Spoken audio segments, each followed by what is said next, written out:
নমস্কার বন্ধুরা, আরও একবার সবাইকে স্বাগত জানাই। শীতকালে ফ্রেশ মেথি পাতা দিয়ে আলু মেথির রেসিপি আজকে আমি তৈরি করে দেখাবো। রুটি, পরোটা, লুচির সাথে খেতে কিন্তু দুর্দান্ত লাগে। এই মেথি আলু বানানো খুব সহজ আর খেতেও কিন্তু ভীষণই ভালো লাগে। খুব সহজেই এই মেথি আলুর রেসিপিটা কিভাবে আমি তৈরি করে থাকি তাহলে আসুন দেখে নিই। আশা করছি আজকের রেসিপি আপনাদের ভালো লাগবে। এখানে আমি এক আটির অর্ধেকটা মেথি পাতা নিয়েছি। মেথি পাতার ডাঁটি সমেত নরম অংশটুকু এভাবে কেটে নিতে হবে। এভাবে মেথি পাতাগুলো বেছে নিতে হবে। শুধু পাতাগুলো নয়, নরম ডাঁটিটাও মেথি পাতার সঙ্গে নিতে হবে। এভাবে আমি সব মেথি পাতাগুলোই আগে থেকে বেছে রেখে দিয়েছি। এভাবে সমস্ত মেথি পাতাগুলো বেছে নেওয়ার পর আমি এগুলোকে ধুয়ে নিয়েছি ভালো করে। এরপর এই পাতাগুলো কুচি করে কেটে নিচ্ছি।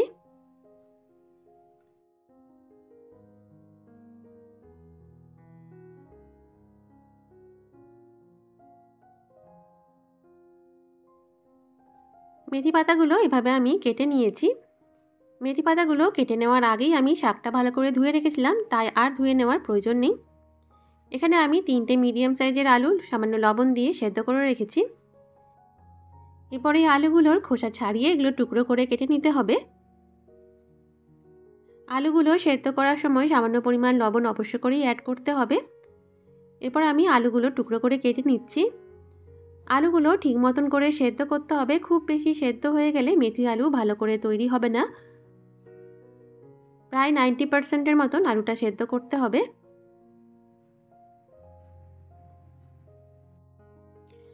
এভাবেই ডুমো ডুমো করে আলুগুলো টুকরো করে নিয়েছি। এরপর একটা প্যান বসিয়ে নিয়ে এর মধ্যে আমি দিলাম সর্ষের তেল। রান্নাটা আমি সর্ষের তেলে করব। তেল গরম হয়ে গেলে এর মধ্যে আমি আলুর টুকরোগুলো অ্যাড করে দিলাম। এরপর আলুর টুকরোগুলো নাড়াচাড়া করে লাইট গোল্ডেন করে ভেজে নিতে হবে। মিডিয়াম ফ্লেমে আলুগুলোর গায়ে সোনালি রং ধরা পর্যন্ত আলুগুলো ভেজে নিতে হবে।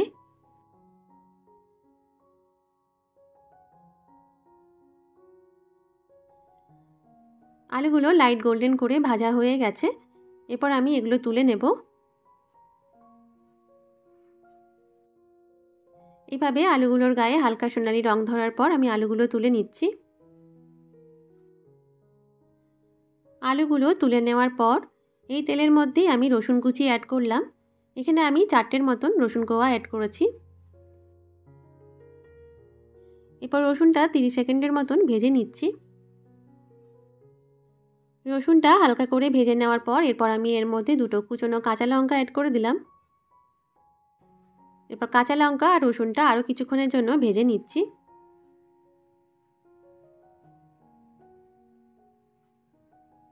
রসুন আর কাঁচা লঙ্কাটা হালকা গোল্ডেন করে ভাজা হয়ে যাওয়ার পর এরপর আমি এর মধ্যে কুচি করে রাখা মেথি শাকটা অ্যাড করে দিলাম।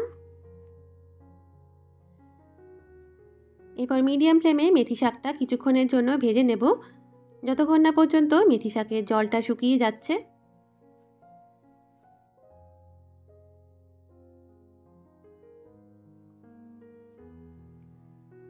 মেথি শাকের জলটা শুকিয়ে গেছে। এভাবে মেথি শাকটা হালকা করে ভেজে নেওয়ার পর এরপর আমি এর মধ্যে ভেজে রাখা আলুগুলো অ্যাড করে দিলাম। আলু দেওয়ার সঙ্গে সঙ্গে এর মধ্যে কিছু ড্রাই স্পাইসেস আমি অ্যাড করব। তো এখানে আমি দিলাম হাফ চামচ ধনে গুঁড়ো, 1/4 টিস্পুনের মতন দিলাম জিরে গুঁড়ো, দিলাম 1/4 টিস্পুনের মতন লঙ্কা গুঁড়ো আর 1/4 টিস্পুনের মতন দিলাম ড্রাই ম্যাঙ্গো পাউডার বা আমচুর পাউডার, দিলাম স্বাদ মতো লবণ। ঝালের পরিমাণটা আপনারা আপনাদের স্বাদ মতন বাড়িয়ে কমিয়ে নিতে পারেন। এরপর এই সমস্ত উপকরণগুলো ভালো করে নাড়াচাড়া করে মিশিয়ে নিয়ে মিডিয়াম ফ্লেমে এটাকে 10 মিনিটের মতন রান্না করতে হবে।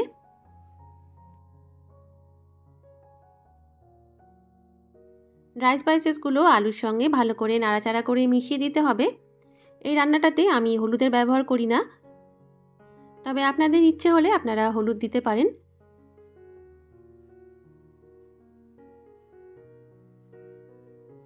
এভাবে ভালো করে নাড়াচাড়া করে নেওয়ার পর এটা 5 মিনিটের মতন ঢাকা দিয়ে রান্না করে নিচ্ছি। প্রায় 5 মিনিটের মতন রান্না করে নেওয়ার পর এরপর ঢাকা ছাড়া আরও 5 মিনিটের মতন এটা রান্না করে নেব।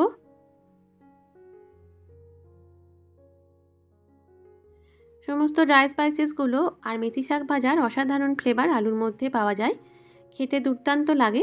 রুটি পরোটা লুচির সাথে আপনারা অবশ্যই একবার ট্রাই করে দেখবেন, ভীষণই ভালো লাগে খেতে। তো এইভাবে আমি আরও 5 মিনিটের মতন এটা রান্না করে নিয়েছি। এরপর আমি গ্যাসের ফ্লেমটা বন্ধ করে দিলাম। আমি একটা আলু আপনাদের ভেঙে দেখিয়ে দিচ্ছি কতটা নরম মোলায়েম তৈরি হয়েছে। এভাবে আপনারা অবশ্যই একবার মেথি আলু তৈরি করে দেখুন, আশা করি ভালো লাগবে। আশা করছি আজকের এই রেসিপি আপনাদের ভালো লাগবে। আজকের এই সহজ রেসিপি যদি আপনাদের ভালো লেগে থাকে তাহলে অবশ্যই ভিডিওটিতে একটি লাইক করে দেবেন। আর চ্যানেলে নতুন বন্ধু হয়ে থাকলে চ্যানেলটিকে সাবস্ক্রাইব করে পাশে থাকা বেল বাটনের অল বাটনটা ক্লিক করে দেবেন। তাহলে আমার পরবর্তী সমস্ত ভিডিও নোটিফিকেশনগুলো খুব সহজেই আপনাদের কাছে পৌঁছে যাবে। আজকের মতন এই পর্যন্তই। সবাই ভালো থাকবেন। ভিডিওটি দেখার জন্য অসংখ্য ধন্যবাদ।